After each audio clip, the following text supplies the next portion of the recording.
warahmatullahi wabarakatuh. Anak-anak, bagaimana kabar kalian hari ini? Alhamdulillah sehat? Alhamdulillah. Semoga anak-anak selalu diberi kesehatan oleh Allah sehingga anak-anak bisa berpuasa dengan lancar. Nah, anak-anak, di pagi hari ini kita akan belajar tentang beberapa peristiwa-peristiwa penting seputar proklamasi kemerdekaan Indonesia. Anak-anak, di pagi hari ini kita akan belajar IPS tema 7 subtema 2 yang dimana tentang peristiwa-peristiwa penting seputar proklamasi kemerdekaan Indonesia. Nah, pada zaman dahulu atau sekitar tanggal 8 Maret 1942, pemerintah Hindia Belanda menyerah tanpa syarat kepada Jepang. Nah, di sisi lain, waktu itu Indonesia masih dijajah oleh Belanda. Nah, pada saat itu Belanda menyerah tanpa syarat kepada Jepang.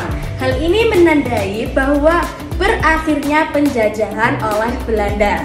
Selain itu, Indonesia diduduki oleh Jepang hanya berlangsung sangat singkat, sekitar 3,5 tahun. Hal ini terjadi karena Jepang kalah melawan sekutu. Nah, anak-anak, Jepang waktu itu menyerah tanpa syarat setelah 2 kota yang ada pada Jepang dibom oleh sekutu. 2 kota tersebut adalah kota Hiroshima dan Nagasaki. Bangsa Indonesia memanfaatkan kesempatan ini untuk memproklamasikan kemerdekaan.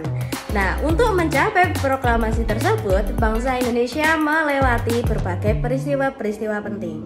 Kira-kira ada peristiwa-peristiwa penting apa saja ya seputar proklamasi kemerdekaan Indonesia? Nah, betul sekali. Yang pertama adalah pembentukan BPUPKI. Yang kedua, pembentukan PPKI. Dan yang ketiga adalah peristiwa Rengas Dengklok. Untuk mensukseskan kemerdekaan Indonesia tentu dibutuhkan persiapan yang matang. Maka pada tanggal 1 Maret 1945, Jepang dibawa ke pemimpinan Jenderal Kumagichi Harada membentuk BPUPKI. Apa BPUPKI itu? BPUPKI adalah Badan Penyelidik Usaha-usaha Persiapan Kemerdekaan Indonesia. Badan ini diketuai oleh Rajiman Widyodiningrat, yang dimana beranggotakan 60 tokoh dari Indonesia dan 7 tokoh dari Jepang. BPUPKI bertujuan untuk mempersiapkan kemerdekaan Indonesia. Adapun sidang yang dilakukan BPUPKI, sidang yang pertama dilakukan pada tanggal 28 Mei sampai 1 Juni 1945. Pada sidang pertama menghasilkan rumusan dasar negara yaitu Pancasila.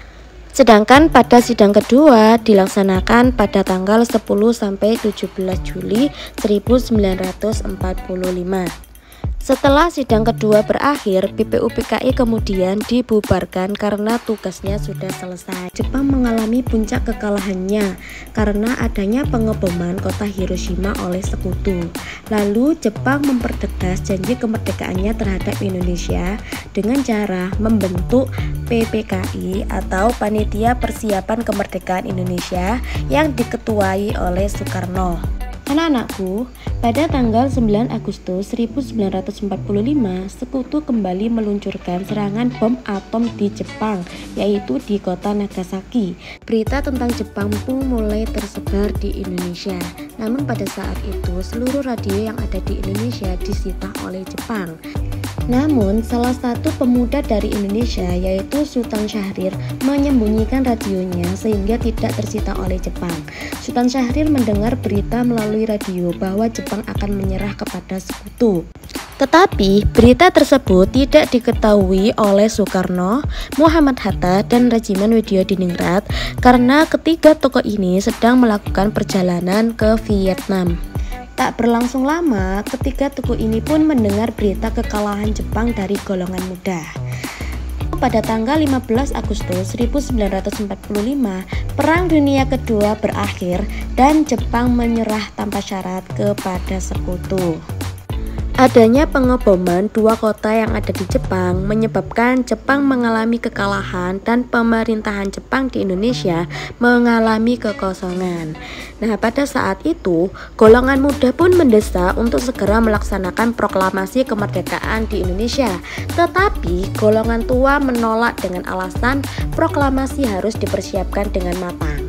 Golongan muda tidak setuju sehingga golongan muda menculik Soekarno dan Hatta ke Rengas Dengklok dengan tujuan agar tidak terpengaruh pemikiran lain untuk mempersiapkan kemerdekaan. Oke anak-anakku, itu tadi adalah sedikit penjelasan dari Bu Ella. Setelah ini kamu kerjakan tugas yang ada di video ini. Ada 4 soal, kamu kerjakan di buku tulis, hanya jawabannya saja. Baik anak-anak, cukup sampai di sini pembelajaran hari ini. Mohon maaf apabila ada salah-salah kata dari Bu Ella. Diakhiri Bu Ella, wassalamualaikum warahmatullahi wabarakatuh. Selamat mengerjakan.